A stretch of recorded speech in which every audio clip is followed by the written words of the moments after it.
گجرات میں تعلیمی اداروں کو بلدیات کے حوالے کرنے کے خلاف احتجاجی ریلی سے خطاب کرتے ہوئے مرکزی صدر P T U Punjab Chaudhry Muhammad Sarfraz نے کہا کہ تعلیمی اداروں کو بلدیات کے حوالے نہیں ہونے دیں گے، ہر حربہ استعمال کریں گے، چاہے اس کے لیے قربانی بھی دینی پڑے۔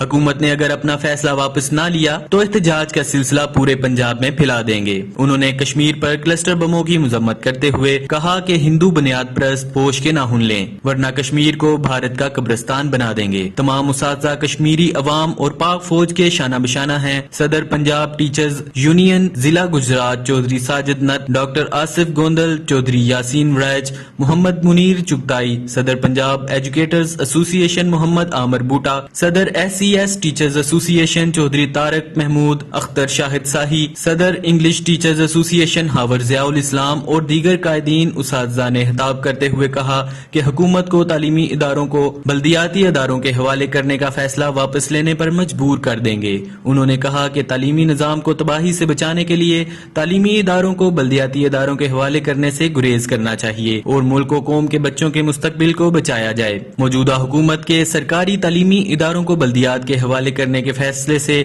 ایک مرتبہ پھر تعلیمی نظام کے تباہ ہونے کا اندیشہ ہے۔ تمام اساتذہ تنظیمیں اور اساتذہ پنجاب حکومت کے اس فیصلے کو یکسر مسترد کرتے ہیں۔ رپورٹ فرخ رشید گوندل، جذبہ نیوز گجرات۔ امیگریشن اور تارکین وطن کی خبروں سے باخبر رہنے کے لیے ہمارا یوٹیوب چینل سبسکرائب کریں اور بیل آئیکن کو کلک کریں۔